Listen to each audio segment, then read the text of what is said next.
கர்த்தருடைய பரிசுத்தமான நாமத்துக்கு மகிமை உண்டாவதாக. இந்த நல்ல நாளிலேயும் நாம் ஒருமித்து உன்னதமான தேவனுடைய நல்ல பிரசன்னத்தில் கடந்து வரும்படி பரலோகத்தின் ஆண்டவர் செய்த தேவ கிருபைக்காக அவரை ஸ்தோத்தரிக்கிறேன். அவருடைய நாமத்தை உயர்த்தி மகிமைப்படுத்துகிறேன்.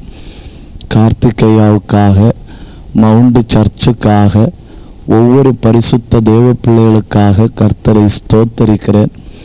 உங்கள் எல்லாரையும் காண்பதும் திருவசனத்தை உங்களோடு பகிர்ந்து கொள்வதும் வாழ்க்கையில் ஆண்டவர் தந்த ஒரு பெரிய பாக்கியமாக நான் கருதுகிறேன். கடந்த 56 வாரங்களாக எபிரேயர் நிருபத்தை நாம் கற்றுக்கொண்டு வருகிறோம். அதில் சில வாரங்களாக நாம் எபிரேயர் நிருபத்தில் பூரணமடையும்படி புறப்பட்டு போவோமாக என்கிற வார்த்தையை நாம் தியானித்து கொண்டு வருகிறோம். பூர்ணமடையும்படி புறப்பட்டு போவோமாக. நான் ஒரு புஸ்தகத்தில் ஒரு காரியத்தை வாசித்தேன். ரெவரண்ட் ரெஜினால்டு ஹர்பர் அப்படிங்கிற தேவ மனுஷன் இங்கிலாந்தில் 16 ஆண்டுகள் சபை போதகராக இருந்தார். இங்கிலாந்தில் 16 ஆண்டுகள் சபை போதகராக இருந்த அவரை 1823 இந்தியாவில் ஊழியத்துக்காக அனுப்பிவிடணும். 1823 இந்தியா வந்த அவர் இந்தியாவின் தென் பகுதியில் ஊழியங்களை கவனித்து வந்தார். திடீர்னு என்ன பண்ணுறாங்கன்னா 1826 இந்தியாவில் வந்து 3 ஆண்டுகள் தாண்டி அவருக்கு இலங்கையின் ஊழியங்களை கூட கவனிக்க வேண்டிய பொறுப்பை கொடுக்குறாங்க. இலங்கையில் உள்ள ஊழியங்களையும் கவனிக்க வேண்டிய பொறுப்பு. அப்போ அவர் தன்னுடைய மனைவியையும் 2 பிள்ளைகளையும் மும்பையில் விட்டுட்டு இலங்கையில் உள்ள ஊழியர்களை கவனிக்கணும், ஊழியங்களை பார்க்கணும், அந்த ஊழியர்களை எல்லாம் சேர்த்து ஊழியத்தை அடுத்த கட்டத்துக்கு கொண்டு போகணுங்கிறதுக்காக அவர் இங்கிலாந்துக்கு போகிறாரு. 31/3/1826 31/3/1826 அதாவது 1826 மார்ச் மாதம் கடைசி நாள். அன்னைக்கு காலையில் போன அவர் அந்த நாள் முழுக்க அங்கே உள்ளவர்களுக்கு கடிதங்கள் எழுதுகிறதையும் 40 சபை தலைவர்களை சந்திக்கிறதுலையும் இன்னும் ஊழியங்களை விசிட்டு பண்ணுறதுலையும் நேரத்தை செலவிடுறாரு.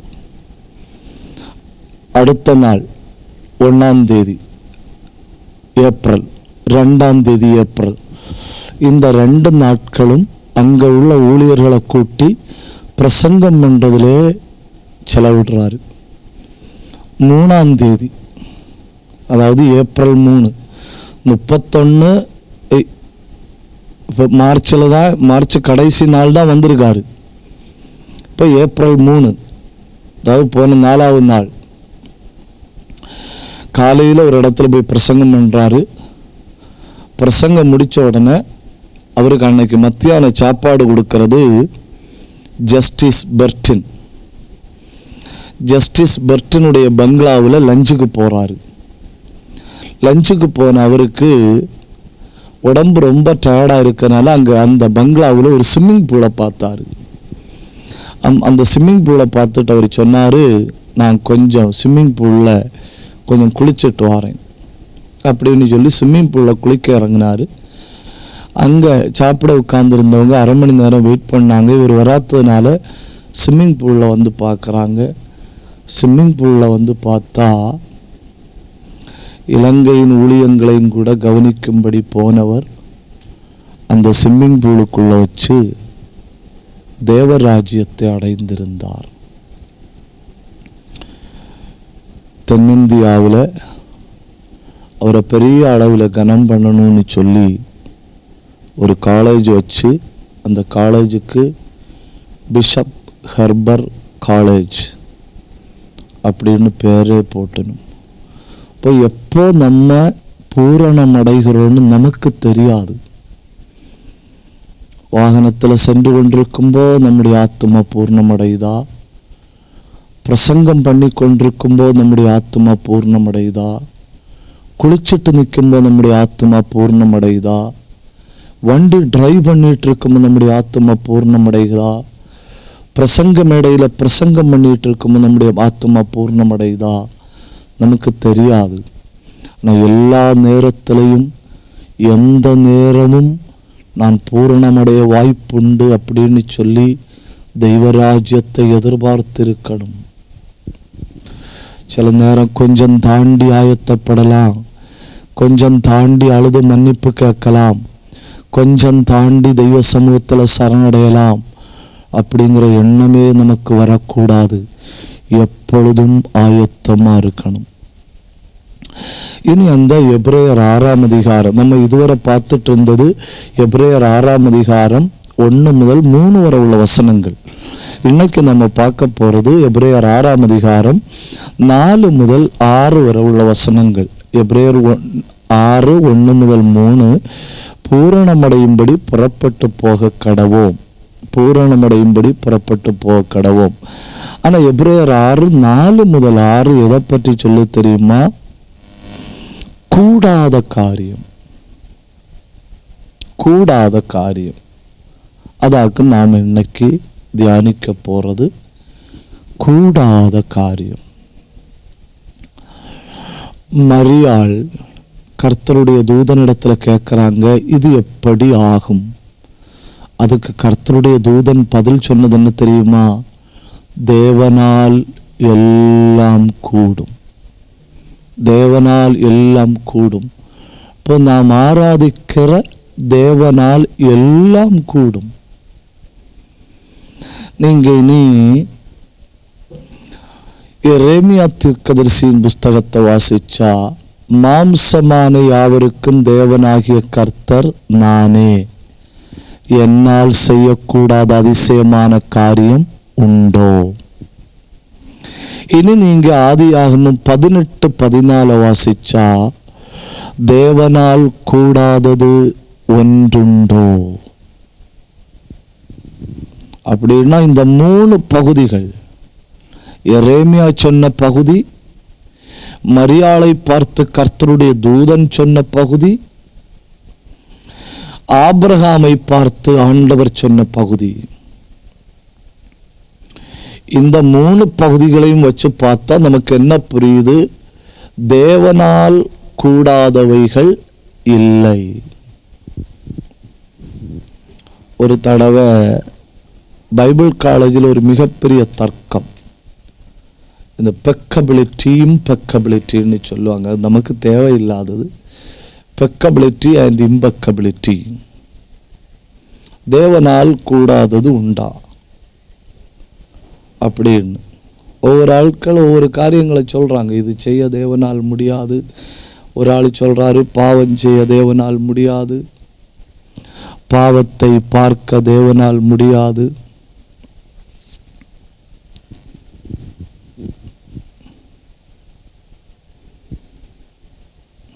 God is peccable, God is impeccable. ஒரு பெரிய டிபேட்டே நடக்கும். சிலர் சொல்லுவாங்க தேவனால் சில காரியங்கள் முடியாது, சிலர் சொல்லுவாங்க தேவனால் தேவனால் முடியாதவைகள் இல்லை. சரி, இன்னைக்கு நாம தேவனால் கூடாதது இல்லை என்பதற்காக ஒரு 5-6 காரியங்களை வேகமாக டக்கு டக்குன்னு நாம பார்க்க போறோம். 1, தேவனால் நேசிக்க முடியாத மனிதர்கள் இல்லை.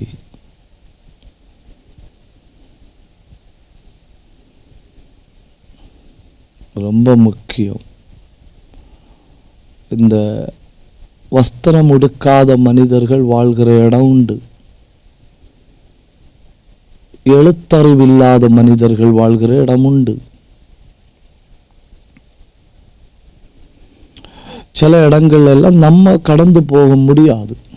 அவங்க தங்களுக்குன்னு ஒரு கட்டுப்பாடை வச்சு அதற்குள்ள மனிதர்கள் வாழ்கிற இடம் உண்டு.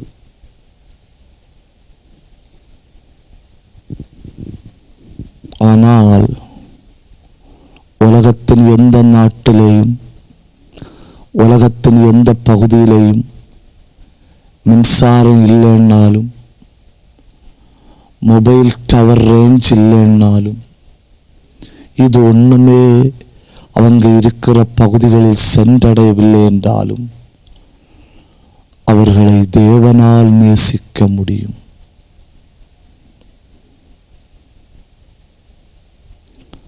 தேவனால் நேசிக்க முடியாதவர்கள் இல்லை.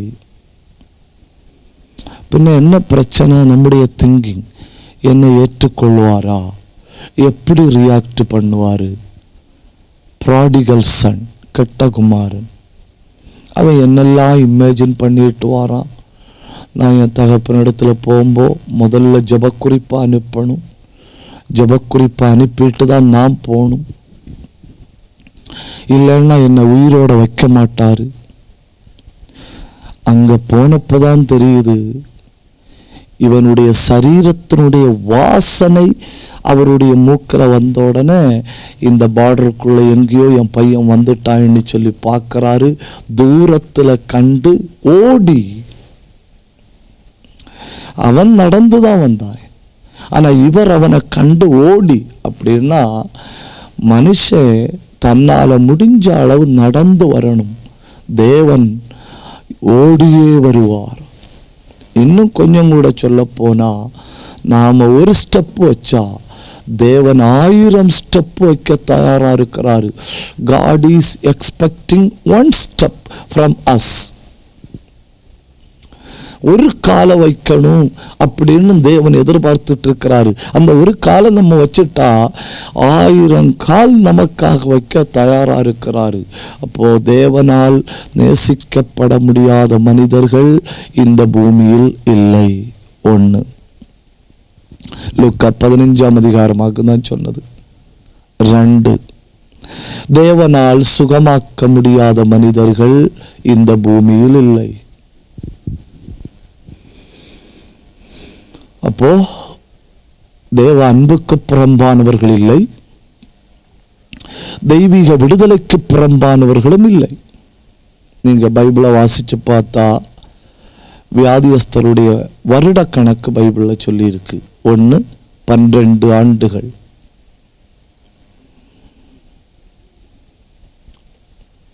நம்ம உடம்பு 21 நாளுக்கு ஒரு தடவை ஆட்டோமேட்டிக்கா அப்டேட் ஆகும். 21 நாளுக்கு ஒரு தடவை ஆட்டோமேட்டிக்கா அப்டேட் ஆகும். அதாக்கும் யூதர்கள் உபவாசம் பண்ணும்போ 21 நாட்கள் உபவாசம் பண்றது. ஒரு காரியத்தை நம்ம 21 நாள் தொடர்ச்சியா செய்தா அடுத்த முறை அது தன்னால நம்முடைய வாழ்க்கையின் பழக்கமா மாறிவிடும். 21 நாட்கள் நம்ம டெய்லி 1 மணி நேரம் வச்சு ஜெபம் பண்ணா 22வது நாள் அது நம்முடைய வாழ்க்கையோடு ஒட்டிக்கொள்ளும். நமக்கு தெரியாமலே நம்ம ஜெபம் பண்ணுவோம். அப்போ ஒரு பழக்க வழக்கம் மனுஷனுடைய வாழ்க்கையோடு அடாப்ட் ஆக 21 நாள் ஆகுது. ஒரு உணவு பழக்கம் சரீரத்தோடு ஒத்து போறதுக்கு 21 நாள் ஆகுது. ஒரு சுபாவம் மனுஷனுடைய வாழ்க்கையை ஒட்டிக்கொள்ள 21 நாள் ஆகுது. சுபாவம்னு என்ன? பாவ சுபாவங்கள் அல்ல, நல்ல காரியம். பாவம் ஒரு நாளையும் வந்து ஒட்டிக்கொள்ளும், வாழ்க்கையை முழுக்க அழிப்பதற்கு. நல்ல கேரக்டர் ஃபார்ம் ஆவுக்கு 21 days, அப்டேட் ஆவுக்கு 21 நாள். அதனாலேயாக்கும் யூதர்கள் 21 நாட்கள் தேவ சந்நிதியில் உபவாசம் பண்றது.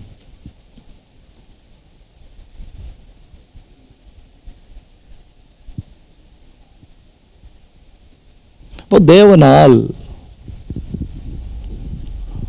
ஒரு பெண்மணி 12 ஆண்டுகள் வியாதி. நான் என்ன சொல்ல வந்தேன்னு சொன்னா, ஒரு ஒரு ஒரு பலவீனம், ஒரு பிரச்சனை, ஒரு தடை ரொம்ப நாட்கள் நம்முடைய சரீரத்தில் வாழ்வதற்கு நாம் அனுமதிக்க கூடாது. அனுமதிச்சா அது பழக்கமாகிவிடும். அதுக்குள்ள முடிஞ்ச அளவு 21 நாளுக்குள்ள அந்த பிரச்சனை நீங்க உடைச்சிருக்கணும். முடிஞ்ச அளவு 21 நாட்களுக்குள்ள அந்த சங்கிலிக்குள்ள இருந்து நீங்க வெளியே வந்திருக்கணும்.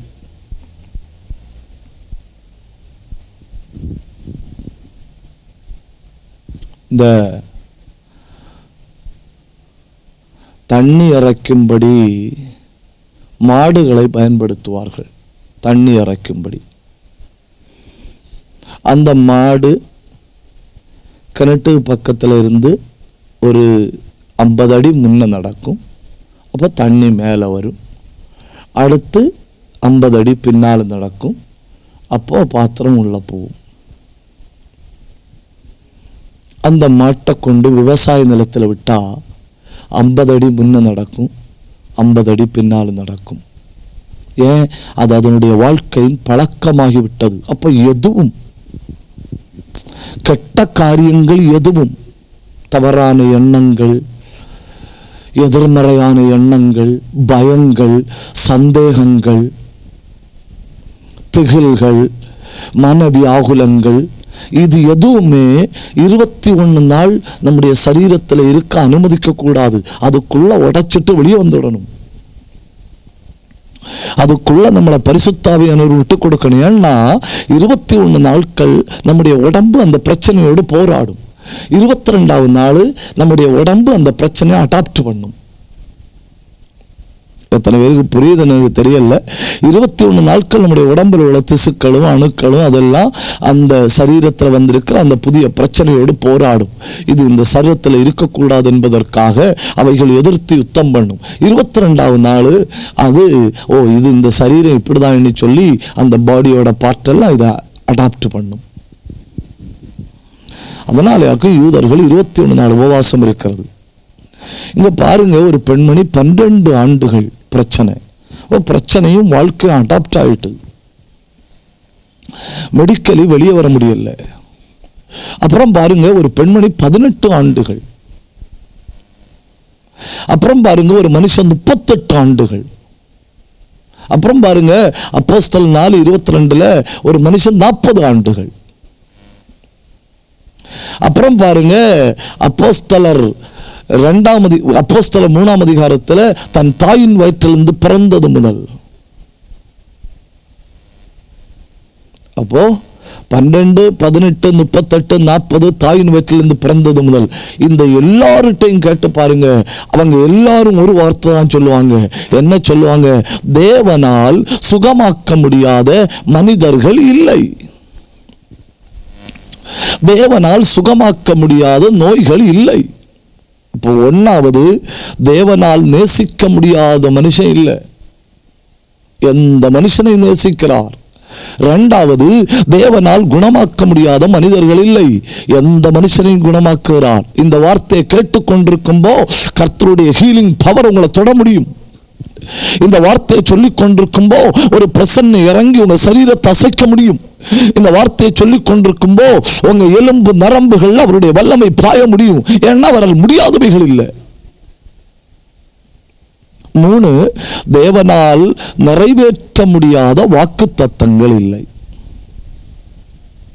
இப்போ 1, நேசிக்க முடியாத மனிதன் இல்லை, சுகமாக்க முடியாத நோய் இல்லை, நிறைவேற்ற முடியாத வாக்கு தத்தம் இல்லை. நம்ம ஒரு காரியத்தை ப்ராமிஸ் பண்ணினா எப்படி ப்ராமிஸ் பண்ணுவோம்? அந்த ப்ராமிஸ் நம்ம கெப்பாசிட்டிக்குள்ள இருக்கான்னு பார்த்து தான் ப்ராமிஸ் பண்ணுவோம்.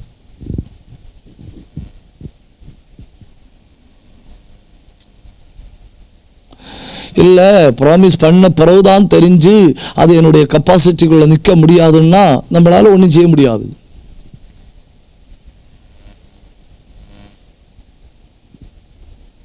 ஒரு தடவை இந்த HIV வைரஸ்னால் பாதிக்கப்பட்ட பிள்ளைகள் வாழ்கிற இடத்துல அமெரிக்காவிலிருந்து ஒரு மனிதர் வந்தார். அங்க வந்ததுல அவருக்கு ஒரு பிள்ளைய பிடிச்சிட்டு, ரொம்ப பிடிச்ச அவருக்கு. அந்த பிள்ளையோட பேரு நிசி.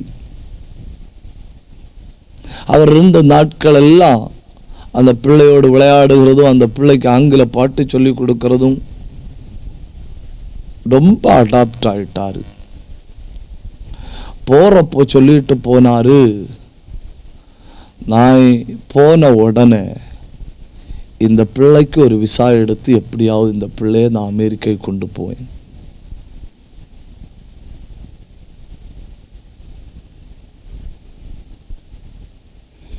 அப்போ அவரு போயிட்டாரு. மீதி உள்ள பிள்ளைகள் எல்லாம் சேர்ந்து இந்த பிள்ளை மதாம குட்டின்னு கூப்பிட தொடங்கிச்சு. எல்லா பிள்ளைகளையும் சேர்ந்து இந்த பிள்ளைய கூப்பிடுறது மதாம குட்டி. மதாம குட்டின்னா நீ அமெரிக்காவுக்கு போற இல்லையா? அவர் போயிட்டாரு. இங்க உள்ள பிள்ளைகள் எல்லாம் இந்த பிள்ளைய மதாம குட்டின்னு கூப்பிடுது. 1 வருஷம் ஆச்சு, 2 வருஷம் ஆச்சு, 3 வருஷம் ஆச்சு. இங்க இருந்து அவருக்கு மெயில் அனுப்புறாங்க, இப்படி நீங்க ஒரு ப்ராமிஸ் பண்ணீங்க, என்ன ஆச்சு? அப்போ அங்கே இருந்து அவரிடத்திலிருந்து மெயில் வருது, I just said it as a joke. நான் ஒரு விளையாட்டா சொன்னேன். அந்த பிள்ளைக்குள்ள கடந்த 3 ஆண்டுகளா வளர்ந்து வளர்ந்து வந்த கற்பனைகள், எண்ணங்கள், மற்ற பிள்ளைகளுக்குள்ள வளர்ந்து வந்த எண்ணங்கள், இதெல்லாம் ஒரு நொடி பொழுதுல உடைஞ்சு போச்சு. இப்போ மனுஷன் சில நேரம் சும்மா சொல்லுவாய், மனுஷன் சில நேரம் சொல்லிட்டு எனக்கு இப்போ வாய்ப்பில்லைன்னு சொல்லுவான். ஆனா ஆண்டவர் சொன்னா அவரால் நிறைவேற்ற முடியாத வாக்கு தத்தம் இல்லை. 4 உதாரணங்களை சொல்றேன். 1, எலிசா ஆண்டவரிடத்துல கேட்டது ஆவியின் 2 பங்கு. அப்படியானால் அது எலிசாவுக்கு கிடைத்தது உண்மையானால், எலிசா இறந்து போன பின்பு இன்னும் ஒரு மனிதனை உயிரோட எழுப்ப வேண்டி இருக்கிறது. அவன் செத்து போயிட்டான். ஆனால் தேவன் சொன்ன வாக்கு தத்தங்கள் அவன் எலும்புகளில் ஒட்டி கொண்டிருந்தது. The promise of God was sticking in his bones. அது எப்படா ஒரு டெட் பாடி வரும், எப்படா ஒரு டெட் பாடி வந்து இந்த மண்ணில் உரசும், அந்த டெட் பாடியை உயிரோட எழுப்பணுமே, வாக்குத்தத்தம் நிறைவேறணுமே அப்படின்னு செத்து போன சரீரத்தின் எலும்பு போராடுகிறது.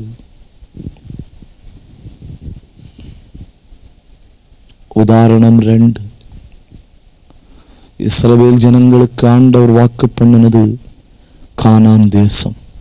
அவர் சொன்னது, நான் உனக்கு சொன்னதை செய்யும் அளவும் உன்னை கைவிடுவது இல்லை. வனாந்தரம் வரலாம், பள்ளத்தாக்கு வரலாம், சமுத்திரம் வரலாம், மலைகள் வரலாம், குன்றுகள் வரலாம், பக்கத்து ராஜ்யங்கள் எதிராளிகளாய் மாறலாம்.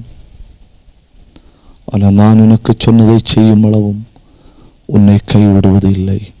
இப்போ 1வது உதாரணம் எலிசா, 2வது உதாரணம் இஸ்ரவேல் ஜனங்கள், 3வது உதாரணம் பாருங்க, மோசேயும் எலியாவும். கானான் தேசத்தில் பிரவேசிப்பேன் என்கிற ஒரு ஆழ்ந்த நம்பிக்கையோட வாழ்ந்த மனிதன் தான் மோசே. ஒரு இடத்துல வச்சு ஆண்டவர் மோசே இடத்துல சொன்னாரு, நீ காண்பாய் பிரவேசிக்க மாட்டாய். அந்த இடம் என்னன்னு பைபிள்ல சொல்லி இருக்கு. அந்த கண்மலையை அடித்தான். அந்த கண்மலை இடத்துல பேச சொன்னார் ஆண்டவர். Speak to that rock. அந்த கண்மலையோடு நீ பேசணும், அப்போ தண்ணி வரும். இமோஷனல் ஆனாரா என்னன்னு தெரியல, அந்த கண்மலை அடிச்சுட்டாரு. ஒரு கண்மலை அடிக்கிறது அவ்வளவு தப்பா? இல்லை. ஒரு கண்மலை அடிக்கிறது அவ்வளவு தப்பு கிடையாது, தண்ணி வந்த தப்பு கிடையாது. ஆனா மோசே அந்த கண்மலை அடிச்சது தப்பு. ஏன் தப்புன்னா, அந்த கண்மலை ஞான கண்மலை. 1 கொரிந்தியர் 10 அதிகாரம் 3-4 வசனங்கள். அந்த கண்மலை கிறிஸ்துவே. அப்படின்னா மோசே அடித்தது கிறிஸ்துவாகிய பாறையை. அதனால நீ பேசு, அந்த பாறைக்கு புரியும், தண்ணி வரும் அப்படின்னு சொன்னாரு. அவன் கிறிஸ்துவாகிய கண்மலையில் அடித்தான். அவர் ஏற்கனவே அடிக்கப்படும்படி ஒப்பு கொடுக்கப்பட்டவர் தான். ஆனால் அதற்கு ஒரு காலத்தை வைத்திருக்கிறார். அவசரப்பட்டு அடிச்சுட்டானா நீ பிரவேசிப்பது இல்லை. இப்போ தெய்வத்தினுடைய உள்ளத்துல 2 வேதனை. ஒன்று, அந்த கோலால் அடிக்கப்பட்ட குமாரன். 2, இவ்வளவு வேதனைப்பட்ட ஒரு தகப்பனை போல இந்த ஜனத்தை சுமந்து கொண்டு வந்து கானான் தேசத்தை காண முடியாமல் போன மோசே. பரலோகத்தின் தேவன் என்ன பண்றாருன்னு பாருங்க. மர்ரூப மலையில வச்சு 2 பேரையும், எந்த கண்மலையில மோசே அடிச்சானோ அவரையும், எந்த மோசே வாக்கு தத்தத்தின் தேசத்துல காலு வைக்க முடியாம போனானோ அந்த மோசேயும். அதாவது அதுக்காக என்ன பண்றாருன்னு பாருங்க. மோசைய கல்லறையில் எழுப்பிட்டு வராரு, இயேசுவை பரலோகத்திலிருந்து பூமிக்கு கொண்டு வராரு. 2 பேரும் சந்திக்கிறது எங்க? மர்ரூப மலையில. இதை செய்ய முடியுமானால் 1500 ஆண்டுகளுக்கு முன்பு இந்த பூமியில வாழ்ந்து மரித்த ஒரு மனிதனையும் பரலோகத்தின் தெய்வத்தினுடைய மடியில செல்ல பிள்ளையாயிருந்த தேவகுமாரனையும் ஒரு ஆளை கீழண்டு மேலே எடுக்கணும் மோசைய, இன்னொரு ஆளை மேலே இருந்து கீழே கொண்டு வரணும் இயேசுவை. இவங்களை 2 பேரையும் ஒரே மலையில ஒரே இடத்துல வச்சு அடிச்சவனும் அடி வாங்கினவரும் அடிக்கப்பட்ட ஆட்டுக்குட்டியானவரும் ஒரே இடத்துல சந்திக்கும்போ மோசையின் கால்கள் எங்க இருக்கு தெரியுமா? அன்னைக்கு தூர நின்று கண்டான் இல்லையா வாக்கு தத்தம், அன்னைக்கு தூர நின்று கண்ட வாக்கு தத்தத்துல இப்பொழுது மோசையின் கால்கள் இருக்கிறது. இந்த பைபிள் ஸ்டடியில நின்று நான் சொல்றேன், இதெல்லாம் நிறைவேற்ற என் தெய்வத்தால முடியும்னா உங்க ஊழியத்தை பார்த்து சொன்னது, உங்க பிள்ளைய பார்த்து சொன்னது, உங்க வாழ்க்கையை பார்த்து சொன்னது, உங்க குடும்பத்தை பார்த்து சொன்னது, உங்க எதிர்காலத்தை பார்த்து சொன்னது கண்டிப்பா நடந்தே தீரும். உடரபல ஹத்தரபல கந்தல் கபரபல பரபலபா ரேலந்தரிகத்தராதிய சத்தரதலபா. ஒரு நிமிஷம் கை தட்டி வா திறந்து ஆண்டவரை மகிமைப்படுத்துங்க.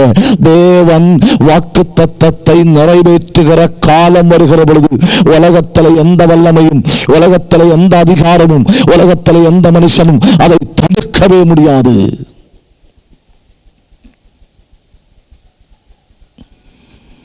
தேவனால் நேசிக்க முடியாத மனிதன் இல்லை,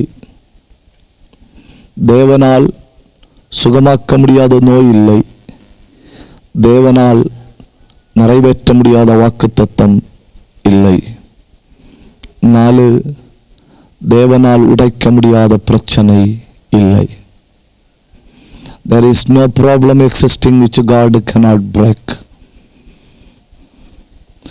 You take Red Sea, you take Jordan, you take mountains, you take wall of Jericho.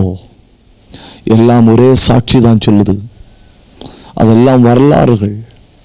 நீங்க செங்கடலை எடுத்து பாருங்க, நீங்க யோர்தான் எடுத்து பாருங்க, நீங்க எரிகோவை எடுத்து பாருங்க, நீங்க பெரிய மலைகளை எடுத்து பாருங்க. எல்லாம் சொல்லுகிற ஒரே சாட்சி, தேவனால் உடைத்து எறிய முடியாத பிரச்சனைகள் இல்லை. அப்படி இல்லை, என் பிரச்சனை அதை விட பெரியது.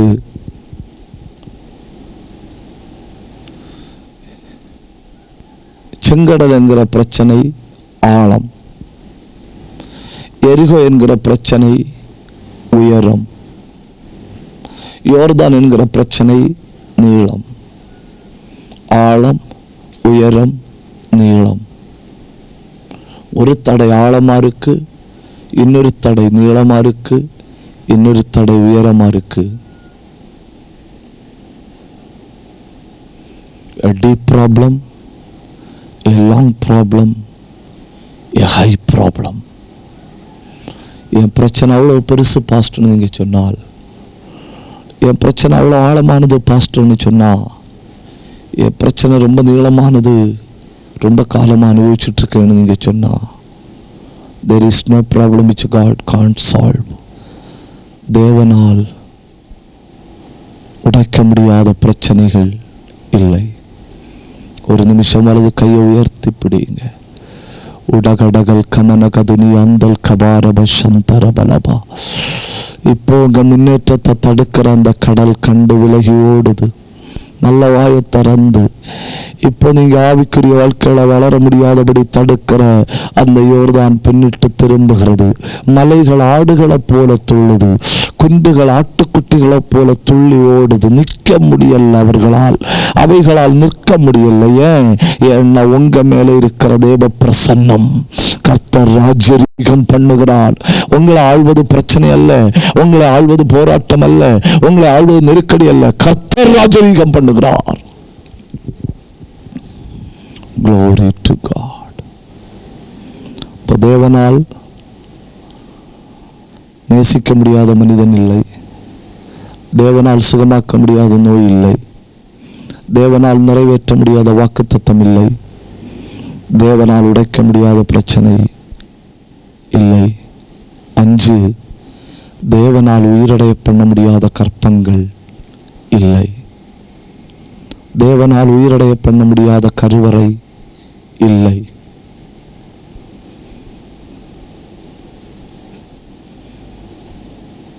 ஒரு பிள்ளைக்கா போராடின மனிதர்களை பைபிளை நீங்க பாருங்க, ஒன்னொன்னா பாருங்க. ஒரு குழந்தை வேணும்னு போராடின சாராள், அங்க இருந்து தொடங்குனது போராட்டம். முதலாள் சாராள், கடைசி ஆள் சகரியா எலிசபெத்து. இதுக்கு இடையில எத்தனை பேருன்னு பாருங்க. 1, ஒரு குழந்தை வேணும்னு போராடின சாராள். 2, ஒரு குழந்தை வேணும்னு போராடின ரெபேக்காள். 3, ஒரு குழந்தை வேணும்னு போராடின ராகேல். 4, ஒரு குழந்தை வேணும்னு போராடின தாமார். 5, ஒரு குழந்தை வேணும்னு போராடின ரூத். 6, ஒரு குழந்தை வேணும்னு போராடின அந்த ராஜாக்களின் புஸ்தகத்தில், 2 ராஜாக்களின் புஸ்தகத்தில் உள்ள அந்த கனம் பொருந்தின பெண்மணி. அடுத்து ஒரு குழந்தை வேணும்னு போராடின அன்னாள். அடுத்து ஒரு குழந்தை வேணும்னு போராடின மனோவாவின் குடும்பம். அடுத்து ஒரு குழந்தை வேணும்னு போராடின யோவான் ஸ்நாபகனின் தாய். இந்த எல்லாரும் கர்த்தர் அவர்கள் கற்பங்களை உயிரடைய பண்ணினது உண்மையானால். எத்தனை உதாரணம்னு பாருங்க. சாராள் 1, ரெபேக்கா 2, ராகேல் 3, தாமார் 4, அன்னாள் 5, ரூத்து 6, கனம் பொருந்தின ஸ்திரீ 7, மனோவாவின் மனைவி 8, எலிசபெத் 9.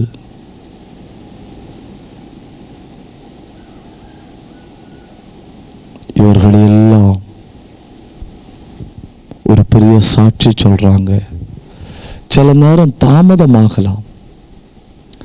தாமதமாகிறது நமக்கு தரமாட்டேங்கிறதுக்காக அல்ல, அந்த கருவறைக்குள்ள கர்த்தர் உருவாக்குறது ஒரு மிகப்பெரிய தலைவனை.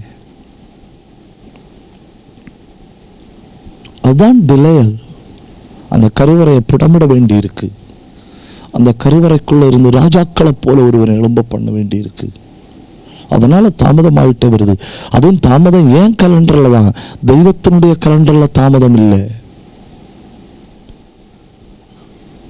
இந்த காத்திருந்து பெற்ற எல்லா பிள்ளைகளும் சாமுவேல் உலகறிந்த தீர்க்கதரிசி,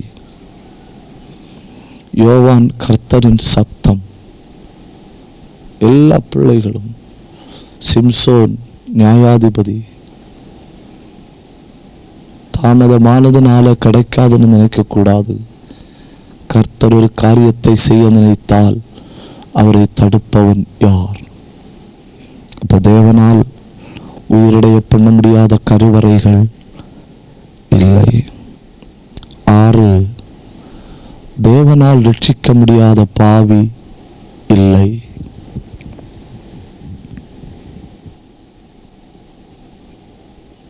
தேவனால் ரட்சிக்க முடியாத பாவி இல்லை. ஒரு தடவை யூதர்கள் ஜெர்மனியர்களால் கொல்லப்பட்ட காலத்தில் சரீரத்தில் ரொம்ப காயம்பட்ட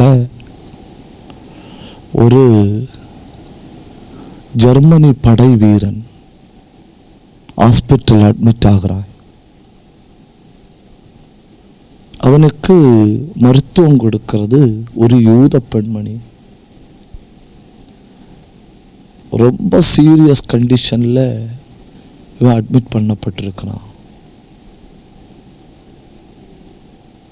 இந்த பெண்மணி இவன் இந்த பெட்டில் பார்த்த உடனே இந்த பிள்ளைக்கு புரிஞ்சு போச்சு, இவன் தான் என் தகப்பனையும் தாயையும் சுட்டு கொலை பண்ணவன்.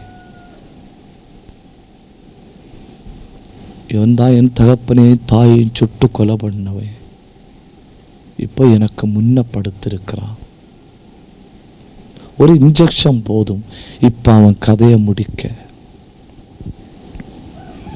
அந்த பெண்மணி சில வாரங்கள் பக்கத்திலே இருந்தவனை ரொம்ப கவனிச்சு அவன் நல்ல சுகமாய் எழும்பினான். நல்ல சுகமாய் எழும்பி அந்த யூத பெண்மணிகிட்ட கேட்குறான், நீ ஏன் மற்ற எல்லாரை விட ரொம்ப கரிசனையா என்ன கவனிச்சுட்ட? அப்போ அந்த பெண்மணி சொல்லியிருக்கு, உன்னால் சுட்டு கொல்லப்பட்ட 2 பேர் என் தாயின் தகப்பனும். நீ காட்டின அந்த மிகப்பெரிய துரோகத்துக்கு நான் திருப்பி அன்பு காட்ட கர்த்தர் எனக்கு ஒரு வாய்ப்பை தந்தார். சுகமான அவன் என்ன பண்ணான் தெரியுமா? ஒரு மிஷனரியாக புறப்பட்டு போனான். தேவனால் மன்னிக்க முடியாத பாவிகள் இல்லை.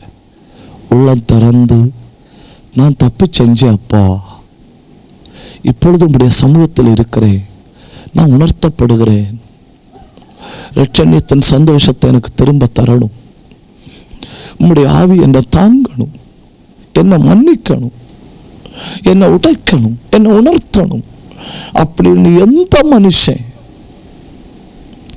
மனுஷன் அவனுடைய கலாச்சாரத்தை ஆண்டவர் பார்ப்பதில்லை, அவனுடைய நிறத்தை ஆண்டவர் பார்ப்பதில்லை, அவனுடைய ஜாதி ஆண்டவர் பார்ப்பதில்லை, அவனுடைய மதத்தை ஆண்டவர் பார்ப்பதில்லை, அவனுடைய மொழி ஆண்டவர் பார்ப்பதில்லை, அவனுடைய இனத்தை ஆண்டவர் பார்ப்பதில்லை, அவனுடைய திறமை ஆண்டவர் பார்ப்பதில்லை. பியாண்ட் எனி பார், எல்லாவற்றையும் தாண்டி அவனை மன்னிக்கும்படி ரட்சிக்கும்படி இறங்கி வருகிறார். ஆபிரகாமை விட்டு பிரிந்து போன லோத்து, ஆபிரகாமை யுத்தம் பண்ணி பிடிச்சிட்டு வந்துட்டு உணர்வடையாத லோத்து, சோதோமில் போய் கல்யாணம் பண்ணி சோதோமியர்களை போல வாழ்ந்த லோத்து, ஆண்டவர் கொடுத்த 2 பிள்ளைகளையும் ஆவிக்குரிய வாழ்க்கையில நடத்த முடியாமல் போன லோத்து, தான் வாழ்கிற தேசத்துல இருக்கிற அக்கிரமத்தை தினம் கண்டு உள்ளான மனுஷன்ல செத்து போன லோத்து. அப்படி இருந்தும் லோத்தை அவர் ரட்சித்திருக்க, என்ன பயங்கர வசனம் இல்லையா அது? அப்படி இருந்தும் அவர் லோத்தை ரட்சித்திருக்க. திரும்பி பார்த்து அவனுடைய வாழ்க்கையில் உண்டான நன்மை என்ன? கொஞ்சம் காலம் ஆபிரகாமுக்கு கூட இருந்தேன், அவ்வளவுதான். கொஞ்ச காலம் ஆபிரகாம் பலியிடுறத பார்த்தேன், அவ்வளவுதான். ஆபிரகாம் கொஞ்சம் தான் அனுபவிக்கிற தெய்வ செயல்களை பற்றி சொல்லி தருவார், அவ்வளவுதான். அப்படி இருக்க அவர் லோத்தை ரட்சித்திருக்க. தேவனால் ரட்சிக்க முடியாத பாவிகள் இல்லை. தேவனால் கூடாதவைகள் இல்லை. ஒரு நிமிஷம் கண்ணை மூடுவோமா, வாயை திறந்து பரலோகத்தின் தேவனை நோக்கி ஜெபிங்க. சிலர் குணமாக்கும் ஆண்டவரேன்னு ஜெபிங்க, சிலர் ரட்சியும் ஆண்டவரேன்னு ஜெபிங்க, சிலர் பலப்படுத்தும் ஆண்டவரேன்னு ஜெபிங்க, சிலர் மன்னியும் ஆண்டவரேன்னு ஜெபிங்க. ரட்சிப்பு, மன்னிப்பு, பலம், சுகம், அற்புதம் இவைகள் எல்லாம் கர்த்தருடையவைகள்.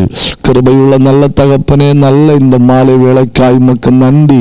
கொஞ்ச நேரம் உடைய பாதத்தில் அமர்ந்திருந்து ஆழ்ந்த வேத சத்தியங்களை தியானிக்க ஆண்டவர் தந்த கிருபைக்காய் உமக்கு நன்றி. ஆண்டவரே, கடந்து வந்திருக்கிற எல்லா தேவ பிள்ளைகள், உம்முடைய வசனத்தை கேட்கிற எல்லா பரிசுத்தவான்கள், உம்முடைய பாதத்தில் அமர்ந்திருக்கிற எல்லா தேவ மனிதர்கள், சகோதரர்கள், சகோதரிகள் எல்லாருக்கும் ஒரு தைரியம், ஒரு